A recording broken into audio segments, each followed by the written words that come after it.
Sa isang barangay dito sa Bulan, Sorsogon, sa barangay Managanaga, mayroon tayong nakilala, isang pamilya na may pinagdadaanan sa buhay. At dito natin nakilala si Nanay Cherry. Si Nanay Cherry ay may sakit sa puso at hindi nila alam kung saan sila kukuha ng pang-araw-araw. Lalo na malala na ang kanyang karamdaman at si tatay naman ay walang hanap buhay. Sana ay marami ka pang matulungan, Kuya Kes. Kami saludo sa iyo. Kahit na ano pa mong pagsubukang dumating, kami ay naniniwala sa kakayahan mo.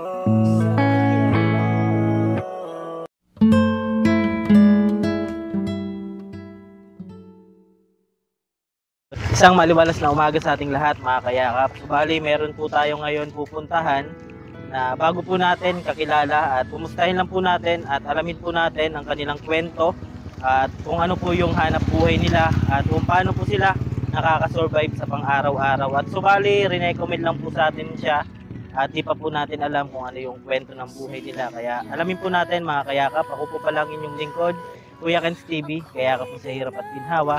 Ayan, puntahan na po natin. Nandito po tayo ngayon sa Barangay Managanaga. Ayan, puntahan po natin.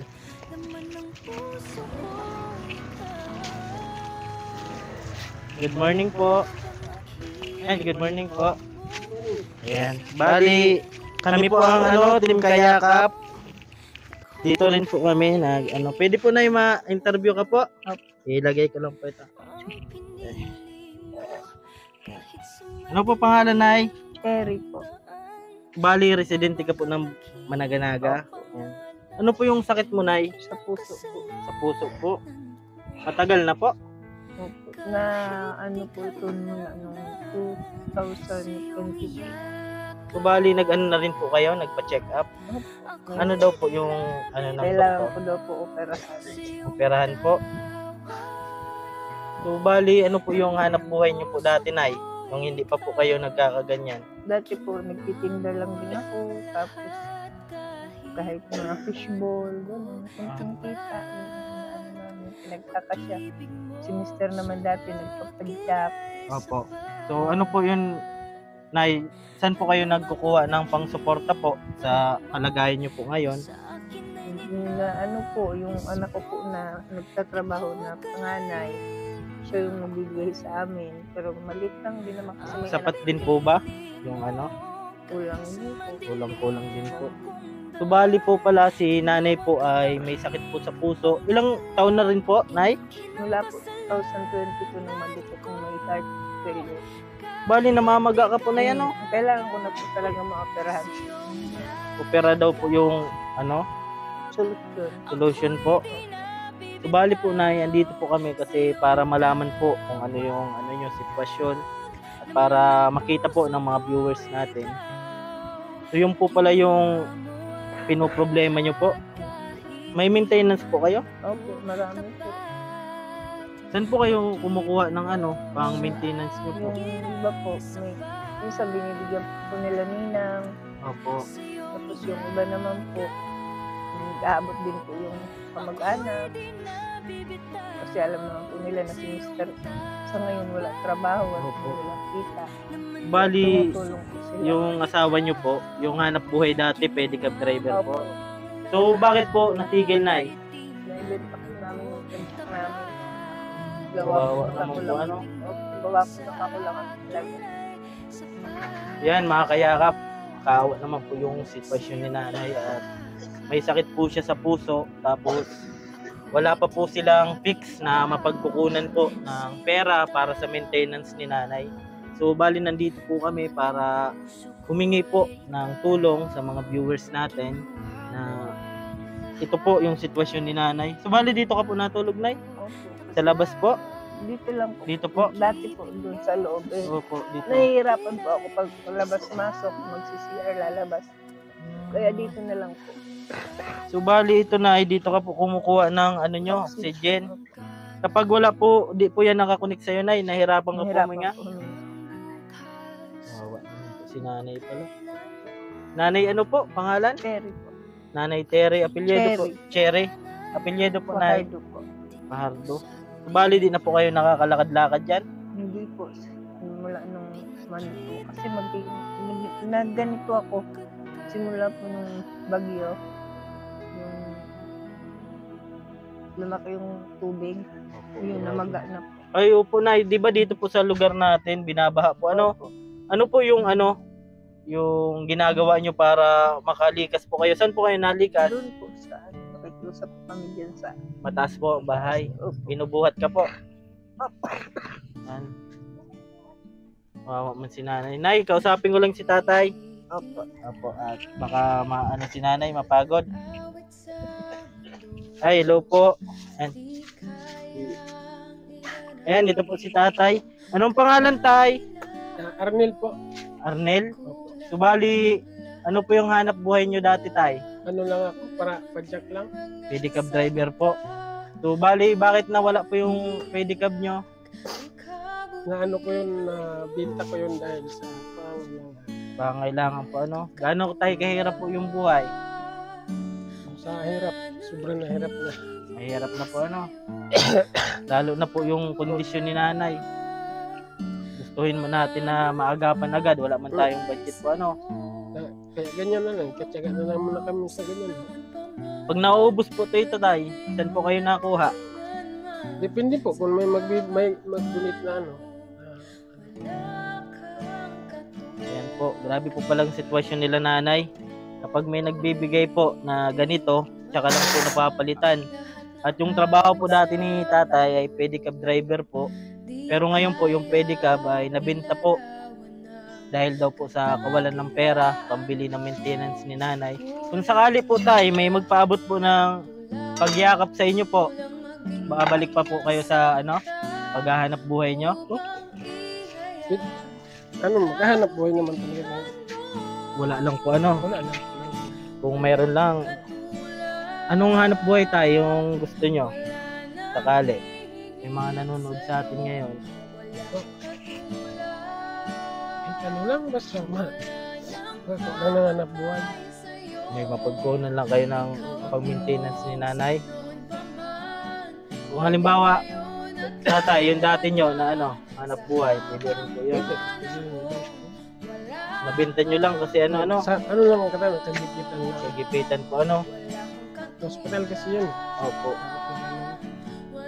Mga matagal na po pala, 2022 pa daw po. Bali ngayon, nag-aasa na lang po kayo sa mga bigay-bigay. Kung may magbibigay nito, tulad yan, naman. Opo. Magkano po ang ganyan? Ay, Mga alas 2 yan, wala na yung laman. 450 po. Bawat karga po nito. Hanggang ngayon na lang po ito, tay. Kagabi ko lang yan linagay, alos sa isang araw, isa niyan. May grabe.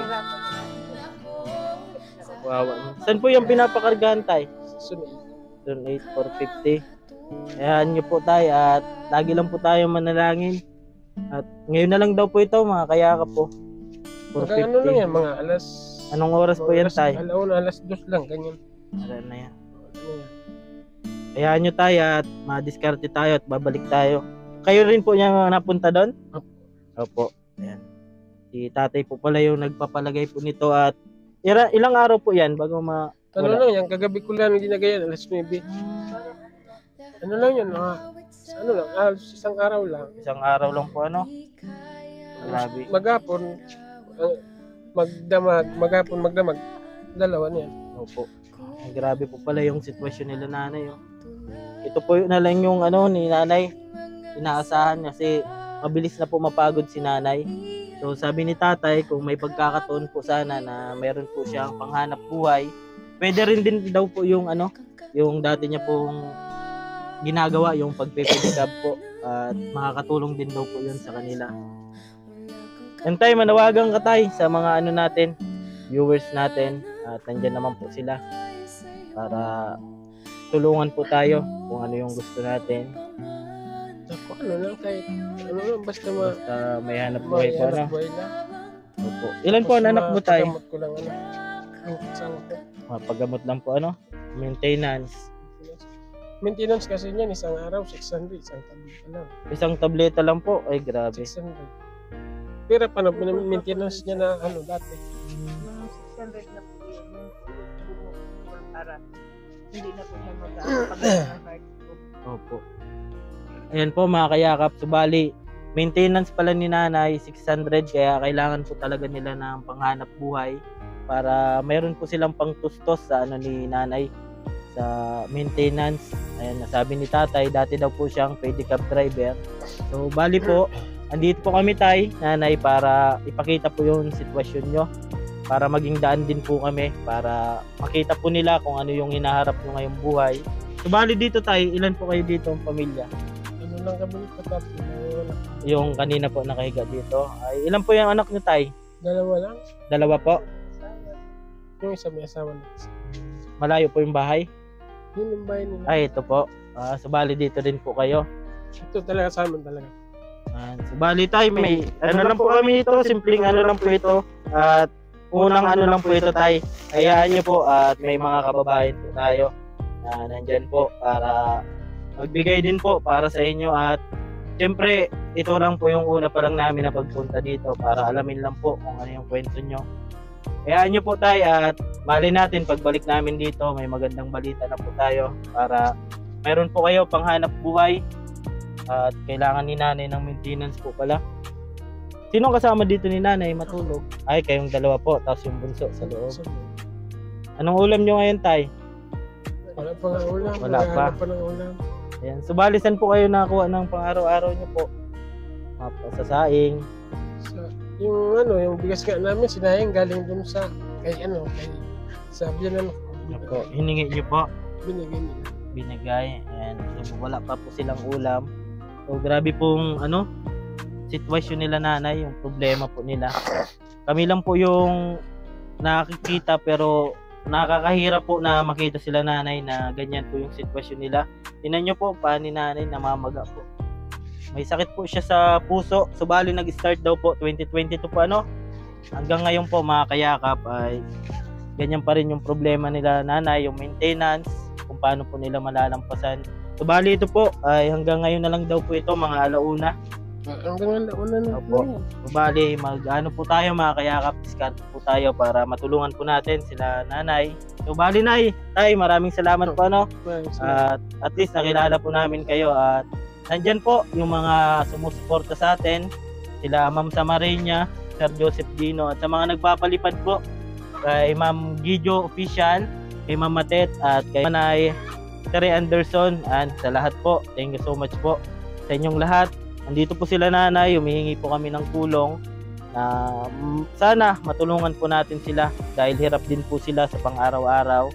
So ngayong sinaing nga po nila, ibigay lang po. Kasi si tatay po, yung hanap buhay po nila ay binenta po niya yung pedicab para meron pong maitustos kay nanay. So ngayon, sa mga nakapanood po nito, yung kailangan po ni tatay ay panghanap buhay po. Kung pwede po, may panghanap buhay para yung kailangan ni nanay araw-araw, pagkain, maintenance ay maibigay po ni tatay kasi walang-wala po talaga sila. Yan mga kayakap, at hanggang dito lang po muna ang ating video. Sa mga gusto pong magpaabot ng pagtulong, ayan, bukas po ang aming palad para ibigay po kay nanay.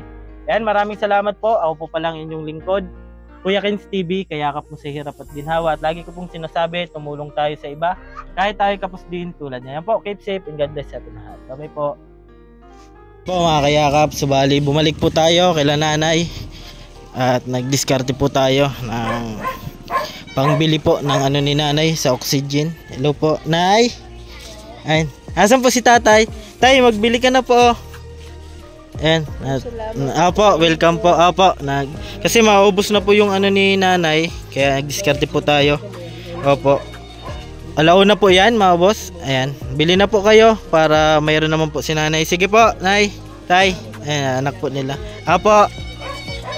Ayan, nagbalik po tayo kila nanay para iabot po yung pambili ng oxygen po mga kayakap. At nagdiskarte po tayo kasi buhay po yung pinag-uusapan po dyan. At kawawa naman po si nanay kung di po natin agapan agad. At maubos na po yung oxygen, maya lang daw po ubos na po, pero wala po silang pambili Kaya nagdiskarte po tayo. Ayan, dinugtong lang po natin mga kayakap. Awitin ko man lahat ng awit sa mundo, di kayang ilarawan ng... Sige, iyak mo lang ang bigat na nararamdaman. Asahang may makikinig at may balikat na masasandalan. Para kahit papaano ikaw ay mapangiti sa simpleng paraan. Kanyang mga payo ay nagbibigay lakas para kayanin mo